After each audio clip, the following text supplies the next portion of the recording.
Hello students, welcome to RS accounting classes. Today we are going to discuss valuation of goodwill, corporate account, BCom 4th Sam chapter 1.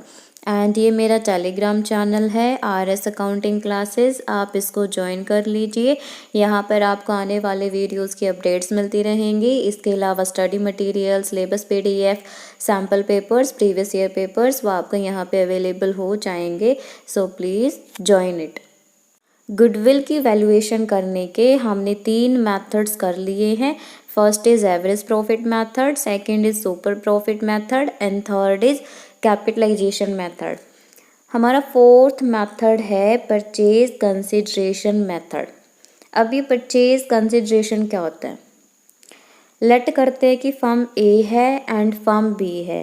Firm ए क्या है? Buyer. And जो firm B क्या है? Seller. It means कि जो firm B है वो firm ए को जो अपना बिजनेस है उसको सेल करेगी और जो फर्म ए है उस बिजनेस के बदले में उसको जो अमाउंट है या प्राइस है वो पे करेगी। तो सेलर के द्वारा बिजनेस को सेल करने के बाद जो प्राइस रिसीव हुआ उसी को हम क्या कहेंगे? Purchase consideration. या फिर ये भी कह सकते हैं कि जो बायर है, बायर ने बिजनेस को परचेज करा, उस बिजनेस के बदले में जो भी प्राइस की पेमेंट करी है सेलर को, तो वो उसके लिए क्या है? Purchase consideration. बिजनेस को परचेज करने के बदले में जो भी पेमेंट हुई वो क्या हो जाएगी? Purchase consideration.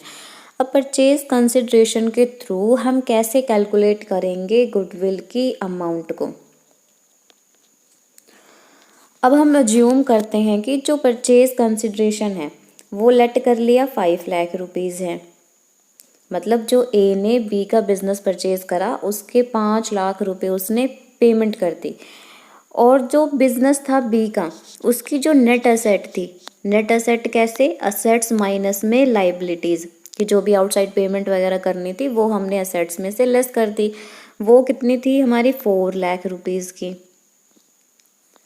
वैसे तो जो बी का बिजनेस था उसकी वैल्यू बनती है 4 लाख रुपीज़, लेकिन ए ने क्या करा? बी के बिजनेस के दिए कितने? 5 लाख रुपए। तो यहाँ पे कितने रुपीज़ एक्स्ट्रा दिए? 1 लाख रुपीज़ एक्स्ट्रा दिए। तो अब ये जो 1 लाख रुपए जो ए ने परचेज कंसिडरेशन के तौर पे ज़्यादा दिए हैं उसकी नेट एसेट से, तो ये जो 1 लाख रुपीज़ है यही क्या हो जाएगा? Goodwill. Price received for the sale of a business is known as purchase consideration. कि जो भी प्राइस रिसीव्ड हुआ है बायर को बिजनेस को सेल करने से उसको कहा जाएगा परचेज कंसिडरेशन। जो भी एक्सेस है परचेज कंसिडरेशन का over the net assets of the business, that is assets minus outside liabilities, is the amount of goodwill. Goodwill क्या हो जाएगा? Difference between purchase consideration and जो नेट असेट्स हैं। और नेट एसेट्स कैसे आएंगी? असेट्स माइनस में आउटसाइड लाइबिलिटीज़। फॉर एग्जांपल कि जो बिजनेस की असेट्स हैं उनकी अमाउंट कितनी है? 15 लाख रुपीज़। और जो लाइबिलिटीज़ हैं उनकी अमाउंट है 2 लाख रुपीज़। और जो बिजनेस परचेज किया है 20 लाख रुपीज़ में। तो गुडविल की अमाउंट कैसे हो जाएगी? परचेज कंसिडरेशन माइनस में net asset. Purchase consideration 20 lakh minus में net asset 15 lakh minus 2 lakh that is 13 lakh. तो 20 लाख में से 13 लाख गए, 7 लाख की क्या हो जाएगी? Goodwill. Fifth method is annuity method. The idea behind super profit method is that the amount paid for goodwill in lump sum will be recovered during the coming few years, say 4 or 5 years in installment. Super profit के according हम goodwill की value कैसे calculate करते हैं? Super profit multiply number of years purchase. और जो goodwill की amount पे की जाएगी वो लमसम में हो जाएगी। ये इस अजम्पशन पे करते हैं कि जो भी सुपर प्रॉफिट है वो गुडविल की वजह से हमें 4 या 5 ईयर्स में होते रहेंगे। जो एक परचेजिंग कंपनी है उसको सपोज करो कि जो सुपर प्रॉफिट्स है वो 1 लाख रुपीज़ हैं और गुडविल कैलकुलेट करनी है एट 5 ईयर्स परचेज। तो गुडविल की वैल्यू कैसे होगी? 1 lakh multiply 5, it means 5 lakh rupees. Assumption क्या है कि जो परचेजर है वो अभी क्या करेगा? वेंडर को 5 लाख रुपए पे कर देगा गुडविल के नेम के। और ये अज्यूम किया जाता है कि जो इसके 5 लाख रुपीज़ है ना, वो अगले आने वाले जो 5 ईयर्स होंगे हर साल उसको 1 लाख रुपीज़ मिल जाएंगे एज एक्स्ट्रा प्रॉफिट। लेकिन कई केस में क्या होता है कि यहाँ पे जो लॉस ऑफ इंटरेस्ट है उसका नुकसान हो जाएगा। अब खुद सोचो कि अगर फ्यूचर में आपको 1 लाख रुपीज़ चाहिए 1 साल बाद, तो आज की डेट में आप कितने रुपीज़ इन्वेस्ट करोगे? 1 लाख इन्वेस्ट करोगे या फिर उससे कम करोगे? कम करेंगे क्योंकि जो इंटरेस्ट रेट है वो प्लस हो जाएगा। अगर हमें 5 ईयर्स के बाद अगर 5 लाख रुपीज़ चाहिए टोटल ऐड करके, तो जो प्रेजेंट में क्या होगा, हमें उससे 5 लाख से कम यानी कि जो लेस अमाउंट है वो पे करनी चाहिए। लेकिन अब क्या हो रहा है कि जो परचेज़र है वो वेंडर को 5 लाख रुपीज़ ही पे कर रहा है। तो इससे क्या होगा कि उसके बाद तो जो इंटरेस्ट का नुकसान हो गया उसको। तो 5 लाख रुपए उसने इमीडिएटली पे कर दिए, जो कि इक्वल है 1 लाख रुपीज़, जो उसको हर साल मिलते रहेंगे। लेकिन यहाँ पे जो गुडविल की वैल्यू होगी ना, वो ऐसे नहीं होनी चाहिए कि जो प्रेजेंट वैल्यू हो वो उसकी फ्यूचर रिटर्न्स के इक्वल भी होनी चाहिए। तो एन्यूटी मेथड के अकॉर्डिंग जो पेमेंट की जाएगी वो 1 लाख रुपीज़ की प्रेजेंट वैल्यू के बेसिस पे होगी कि 1 ईयर के बाद जब 1 लाख रुपीज़ मिलेंगे तो प्रेजेंट में उनकी वैल्यू क्या है, और वो फिक्स रेट ऑफ इंटरेस्ट के अकॉर्डिंग होगी। तो प्रेजेंट वैल्यू को कैलकुलेट किया जाएगा एन्यूटी टेबल की हेल्प से, और फिर उसको हम कहेंगे गुडविल। ये जो कॉन्सेप्ट है वो हमें इलस्ट्रेशन से और अच्छे से क्लियर होगी। Illustration 13, the profits of a company during the last 4 years. Company के पिछले 4 सालों के प्रॉफिट्स गिवन है 16,000, 28,000, 20,000 and 32,000 respectively. The capital employed is 2 lakh, capital invested होगी हमारी 2 लाख रुपीज़, और return in the similar business is 10%। ये होगी हमारी NRR, normal rate of return on capital employed. Calculate करनी है गुडविल बाय एन्यूटी मेथड से करना है based on the super profits. The present value of ₹0.282012 annuity for 4 years eight the rate of 5%, return is ₹1। इस line का मतलब ये हुआ कि अगर आज प्रेजेंट में हम 0.282012 रुपीज़ को इन्वेस्ट करेंगे, तब हमें 4 साल के बाद 5% जो इंटरेस्ट रेट है उसके हिसाब से फिर 1 रुपी रिसीव होगा। तो सबसे पहले तो हम कैलकुलेट करेंगे सुपर प्रॉफिट, और सुपर प्रॉफिट कैसे आता है, एवरेज प्रॉफिट माइनस में नॉर्मल प्रॉफिट। एवरेज प्रॉफिट कैसे आएगा, टोटल करेंगे प्रॉफिट्स का जो 4 ईयर्स का हमें गिवन है 16,000 plus 28,000 plus 20 plus 32,000, total profits हो गया 96,000। एवरेज करेंगे नंबर ऑफ ईयर से डिवाइड करा, 4 ईयर्स तो 4 से डिवाइड करा 24,000। सुपर प्रॉफिट हो गया एवरेज प्रॉफिट माइनस में नॉर्मल प्रॉफिट। नॉर्मल कैसे आएगा, जो कैपिटल एम्प्लॉयड थी उसको मल्टीप्लाई कर देंगे नॉर्मल रेट ऑफ रिटर्न से डिवाइड बाय 100। 2 लाख का 10%, ये हो गया 20,000। 24,000 में से 20,000 को लेस करें तो सुपर प्रॉफिट आ गया 4,000। कैलकुलेशन करनी है गुडविल की। अगर जो एन्यूटी यानी कि आज की डेट में अगर हम 0.282012 रुपीज़ स्पेंड करेंगे तो प्रेजेंट वैल्यू क्या हो जाएगी 1 रुपीज़। जब एन्यूटी कितनी है 1 रुपी की, तो प्रेजेंट वैल्यू क्या हो जाएगी 1/0.282012, और हमने कितने के लिए निकालनी है 4,000 के लिए। तो when annuity is ₹4,000, present value हो जाएगी 1/0.282012 मल्टीप्लाई 4,000, ये हो गया 14,184। तो गुडविल की वैल्यू आ जाएगी 14,184। अगर हम सुपर प्रॉफिट के अकॉर्डिंग निकालते कितनी आती है गुडविल की वैल्यू, 4,000 मल्टीप्लाई 4, इट मीन्स 16,000। तो आज की डेट में जो वेंडर है उसको कितना अमाउंट रिसीव होगा गुडविल के नाम का 14,184। अगर हम इसको सुपर प्रॉफिट के अकॉर्डिंग करते तब कितना रिसीव होता उसको 16,000। Illustration 14. From the following information, ascertain the value of goodwill as per annuity method. हमें गुडविल की वैल्यू कैलकुलेट करनी है एन्यूटी मेथड के अकॉर्डिंग. इंफॉर्मेशन हमें गिवन है.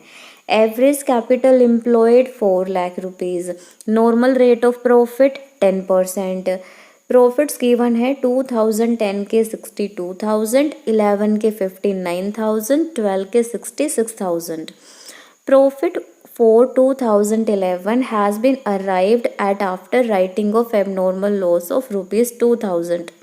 2000 के जो एबनॉर्मल लॉस थे उसको चार्ज करने के बाद, राइट ऑफ करने के बाद 2011 के प्रॉफिट्स हमें गिवन है. एबनॉर्मल लॉस को हम क्या करते हैं, उस ईयर के प्रॉफिट में ऐड कर लेंगे. And profit for 2012 included a non recurring income of rupees 3000. और जो नॉन रिकरिंग इनकम है, एबनॉर्मल इनकम होगी, तो इसको क्या किया जाएगा, उस ईयर के प्रॉफिट में से लेस किया जाएगा. Goodwill is to be calculated on the basis of annuity of super profit. तो हमें एन्यूटी मेथड के अकॉर्डिंग गुडविल की वैल्यू को कैलकुलेट करना है, और किसका, सुपर प्रॉफिट की. The present value of ₹1 for 3 years at 10% is 2.4868. Calculation करनी है सुपर प्रॉफिट की. सुपर प्रॉफिट आएगा एवरेज प्रॉफिट माइनस में normal profit. Average profit calculate करेंगे पहले. तो प्रॉफिट है 2010 का 62,000, 11 का था 59,000. अब नॉर्मल लॉस को लेस किया हुआ था, उसको फिर से ऐड करेंगे 2000 का, ये हो जाएंगे 61,000. प्रॉफिट है 2012 के 66,000. नॉन रिकरिंग इनकम थी, एब नॉर्मल इनकम होगी, उसको हम लेस करेंगे 3000, ये आ जाएगा 63,000. टोटल प्रॉफिट्स हो गया 3 years का 1,86,000. एवरेज प्रॉफिट कैलकुलेट करा, 1,86,000 डिवाइड बाई 3, ये आ गया 62,000. लेस कर देंगे नॉर्मल प्रॉफिट को. कैपिटल एम्प्लॉयड है 4 lakh rupees. Normal rate of return है 10%. 4 लाख का 10% हो गया 40,000. तो सुपर प्रॉफिट कितना आया, 22,000. Calculation of goodwill. Value of annuity of 1 rupee is equal to 2.4868. 1 रुपये की प्रेजेंट वैल्यू गिवन है, जो फ्यूचर में हमें 3 साल के बाद 10% रेट ऑफ इंटरेस्ट के अकॉर्डिंग 2.4868 मिलेंगे. तो आज की डेट में अगर 22,000 है, तो उसकी प्रेजेंट वैल्यू क्या हो जाएगी, 2.4868 मल्टीप्लाई 22,000, ये आ जाएंगे 54,709.60. इसको हम राउंड ऑफ करेंगे तो ये आ जाएगी 54,710, और यही क्या हो जाएगी, गुडविल की वैल्यू. अगर हम सुपर प्रॉफिट के अकॉर्डिंग गुडविल की वैल्यू कैलकुलेट करते तो 22,000 को मल्टीप्लाई करते 3 से, नंबर ऑफ ईयर्स परचेज, ये आ जाती 66,000. बट एन्यूटी मेथड के अकॉर्डिंग कितनी आई है, 54,710. लीनियस इलस्ट्रेशंस है. Illustration 15. The following information is given. Average capital employed ₹1,50,000. Capital employed given है हमें 1,50,000 रुपये. नॉर्मल रेट ऑफ रिटर्न है 10%. प्रेजेंट वैल्यू है annuity of ₹1 for 5 years eight the rate of 10%, 3.79. Net profits है given 5 years का 14,400, 15,400, 16,900, 17,900 and 17,400. Profits में included है non recurring profits on an average basis of ₹1,000, out of which it was deemed that even non recurring profit had a tendency of appearing eight the rate of ₹600 per annum. तो non recurring profit include है, it means abnormal gain.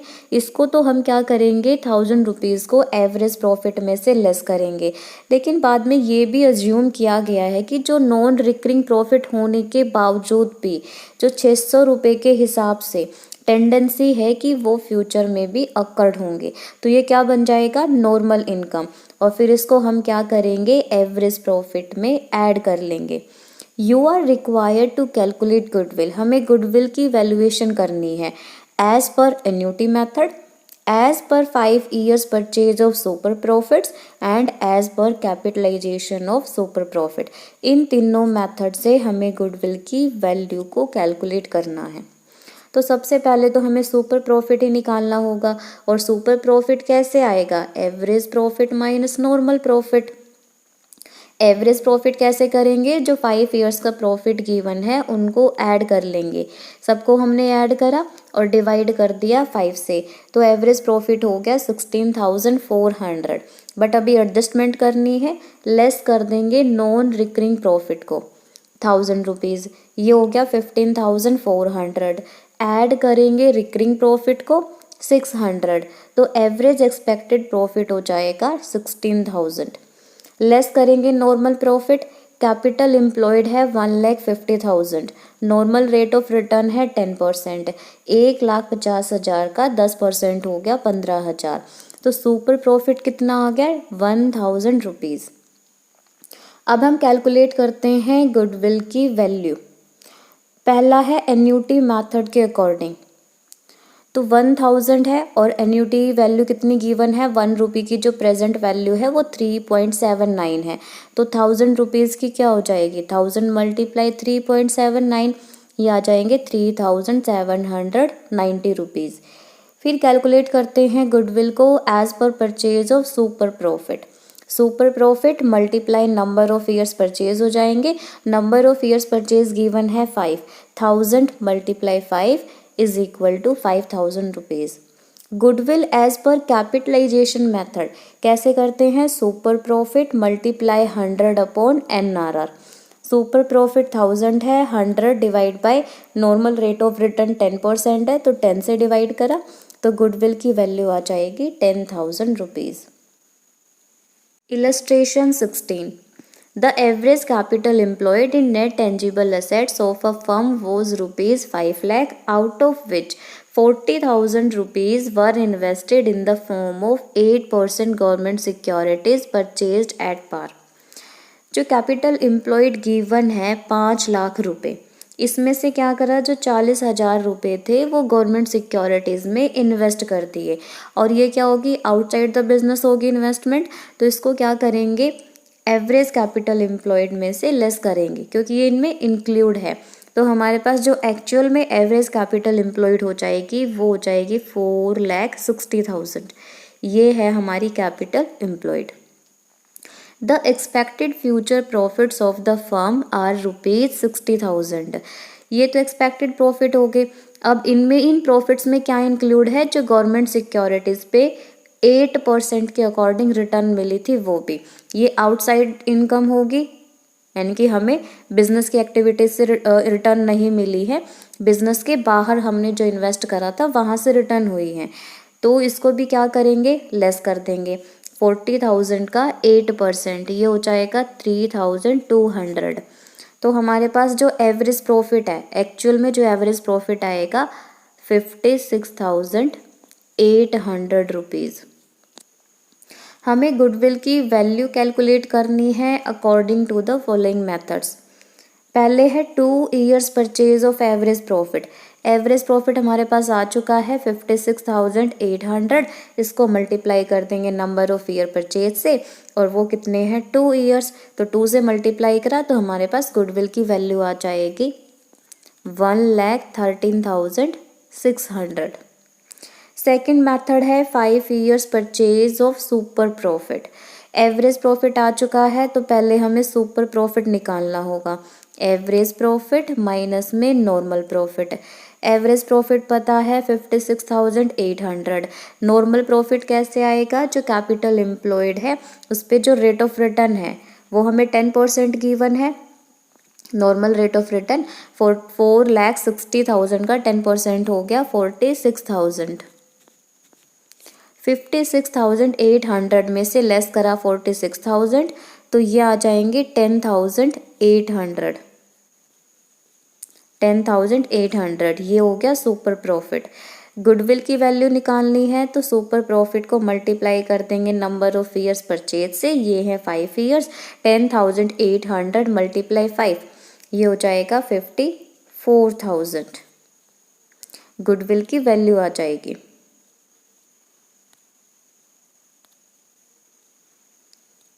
Capitalisation at the rate of 10% average profit. इसके according जो goodwill की value कैसे आती है, जो capitalised value होती है किसकी, एवरेज प्रॉफिट की, उसमें से माइनस कर देंगे कैपिटल एम्प्लॉयड को। एवरेज प्रॉफिट कितना आया था हमारा 56,800। कैपिटलाइज्ड वैल्यू कैसे आएगी, 100 से मल्टीप्लाई डिवाइड बाय में NRR, और नॉर्मल रेट ऑफ रिटर्न कितनी है 10, और कैपिटल एम्प्लॉयड को लेस करेंगे 4,60,000, तो 5,68,000 में से 4,60,000 को लेस करा तो गुडविल की वैल्यू कितनी आ गई 1,08,000। फोर्थ मेथड क्या है, capitalisation at the rate of 10% of super profit. इसके अकॉर्डिंग जो गुडविल की वैल्यू कैसे आती है, super profit multiply 100 upon NRR, ये 10% है, और सुपर प्रॉफिट कितना आया था हमारा 10,800 multiply 100 divide by 10, 1,08,000। Fifth method क्या है, on the basis of annuity of super profits present value of annuity of ₹1 at 10% is ₹3.791। Annuity method के अकॉर्डिंग जो गुडविल की वैल्यू कैसे आएगी, जो सुपर प्रॉफिट है उसको मल्टीप्लाई कर देंगे एन्यूटी वैल्यू से, कितनी है 3.791, और सुपर प्रॉफिट कितना आया था 10,800 मल्टीप्लाई 3.791, ये हो जाएगी 40,943। इलस्ट्रेशन 17, शाली लिमिटेड की बैलेंस शीट गिवन है एज एट 31 मार्च 2012 को। Profits after charging interest on debenture and tax for the years ending 31 मार्च 2010, 11, 12 वर 2,40,000। 2010 के प्रॉफिट्स हैं आफ्टर टैक्स 2,40,000, 11 के हो गए 3,30,000, 12 के हो गए 2,65,500। You get the following information.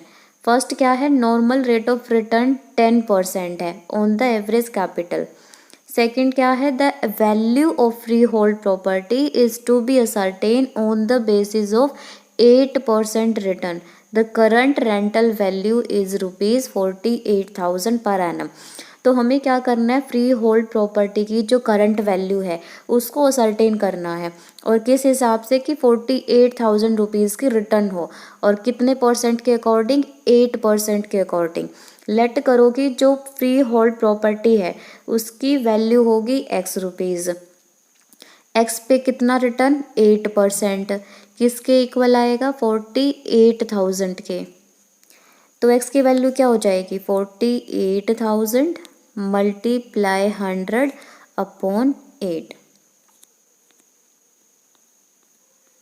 तो 6,000 मल्टीप्लाई 100 यानी कि 6 लाख रुपीज़। तो करंट जो वैल्यू होगी फ्री होल्ड प्रॉपर्टी की वो 6 लाख रुपीज़ हो जाएगी।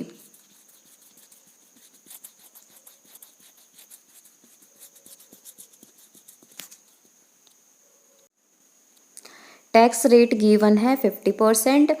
जो 2011 के प्रॉफिट्स हैं उनका जो 10% होगा वो किस नेचर का है, नॉन रिकरिंग नेचर का, यानी कि ऐसी इनकम होगी जो बार बार अकर नहीं होगी। तो इसको क्या करेंगे, उस ईयर के प्रॉफिट में से लेस करेंगे। बट हमें तो प्रॉफिट कैसा गिवन है 2011 का आफ्टर टैक्स, तो पहले हमें बिफोर टैक्स प्रॉफिट चाहिए। तो बिफोर टैक्स प्रॉफिट अज्यूम करा X था, X का जो 50% है वो हमें डिडक्ट करा होगा एज अ टैक्स। X का 50% कितना आया 3,30,000, तो X की वैल्यू क्या हो जाएगी 3,30,000 multiply 100 upon 50, profit before tax आ जाएगा 6,60,000। फिर इसका जो 10% है 6,60,000 का 10% हो गया 66,000, इसको लेस करेंगे तो हमारे पास 2011 का प्रॉफिट आ जाएगा 5,94,000।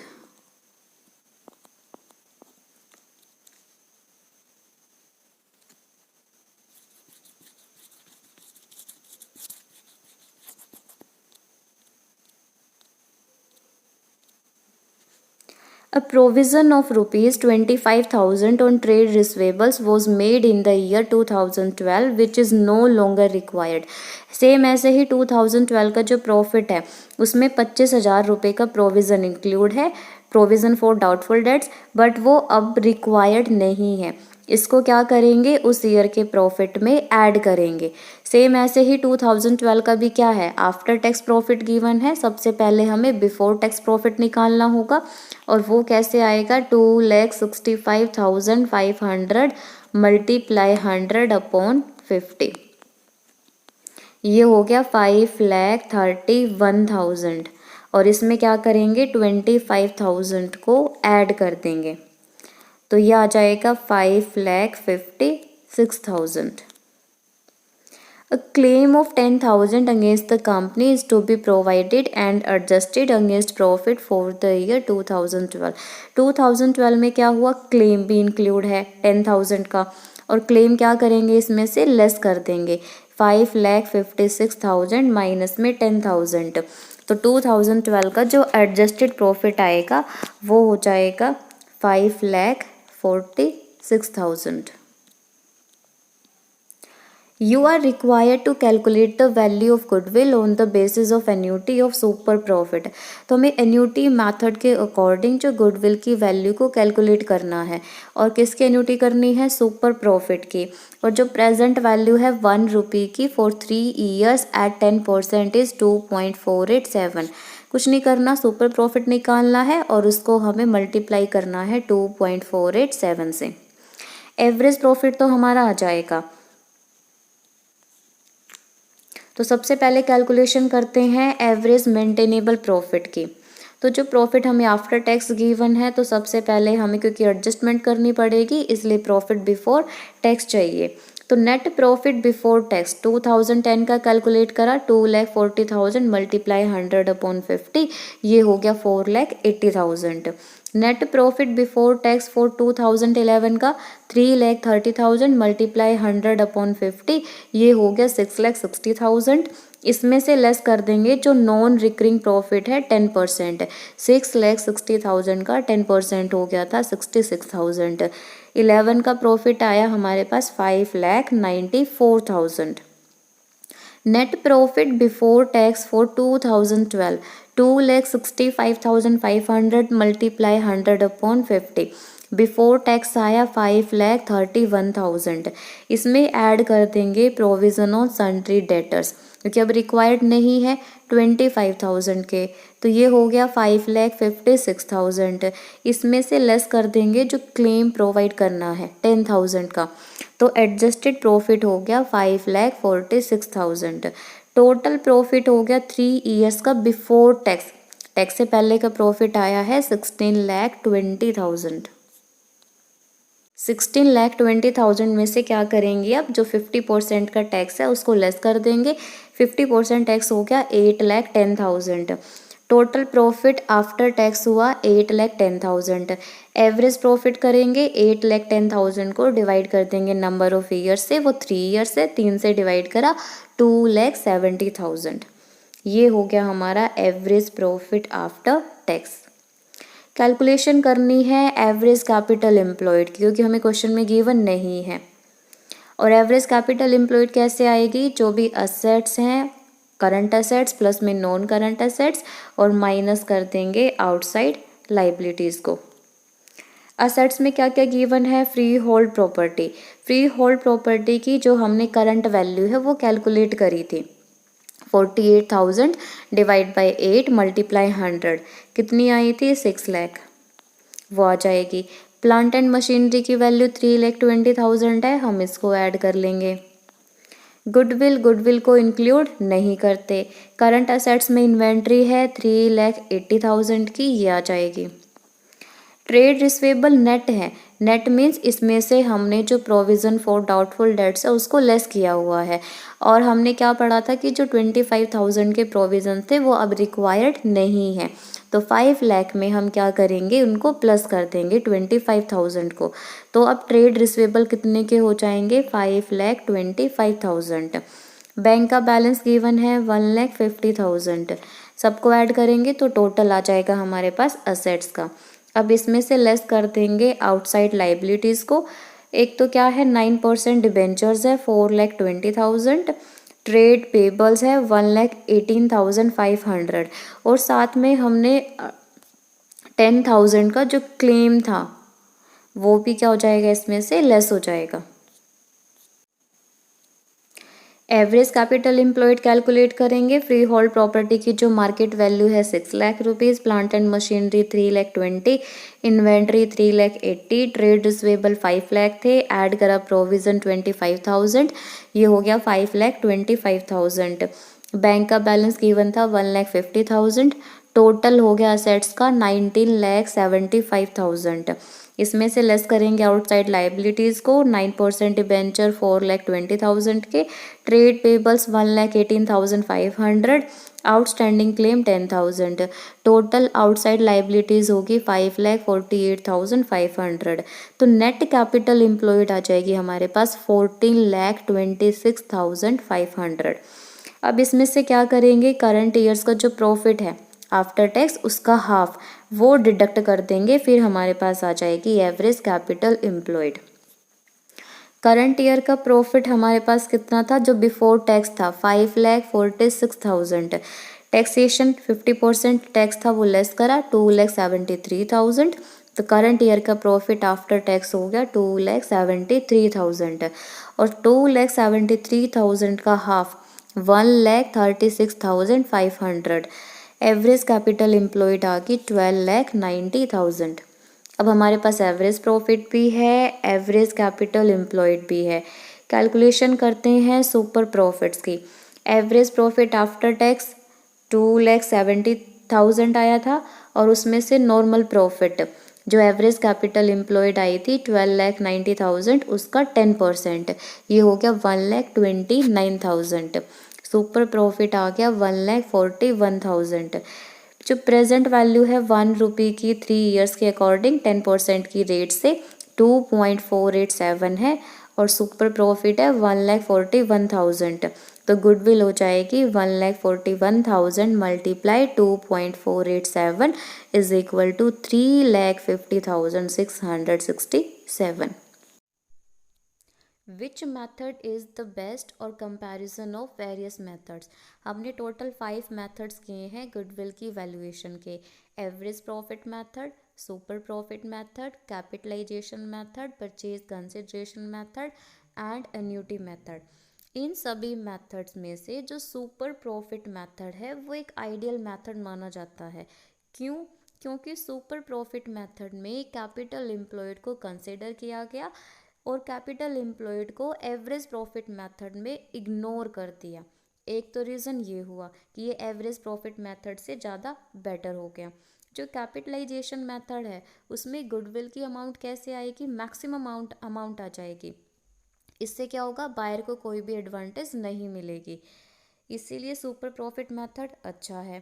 थर्ड रीज़न क्या है कि जो एन्यूटी मेथड है उसमें क्या हो जाता है, ये बहुत ज़्यादा मतलब एग्जैक्ट वैल्यू नहीं एस्टिमेट लगा पाते हम एन्यूटी की, क्योंकि जो फ्यूचर में हमें 1 रुपये मिलेगा तो आज की डेट में उसकी प्रेजेंट वैल्यू क्या होगी वो हम कैलकुलेट नहीं कर सकते अच्छे से, कुछ अनसर्टेन सिचुएशन हो जाती है इसीलिए। तो ओवरऑल हम कह सकते हैं कि जो सुपर प्रॉफिट मेथड है वो एक आइडियल मेथड है। मेथड्स की चॉइस को लेकर के आपकी जो ओपिनियन है वो डिफरेंट भी हो सकती हैं, बट उसके लिए आपके पास प्रॉपर रीज़न होने चाहिए कि कौन सा मेथड सबसे बेस्ट है। आज हमारा ये चैप्टर है वो यहीं पे ख़त्म होता है। आई होप कि आज ये जो चैप्टर है गुडविल वाला, वैल्यूएशन ऑफ गुडविल, वो आपको अच्छे से समझ आया होगा। अगर फिर भी किसी को डाउट हो वो नीचे कमेंट में पूछ सकते हैं एंड मुझसे टेलीग्राम पर भी कांटेक्ट कर सकते हैं। Thanks for watching, like share and subscribe, bye bye.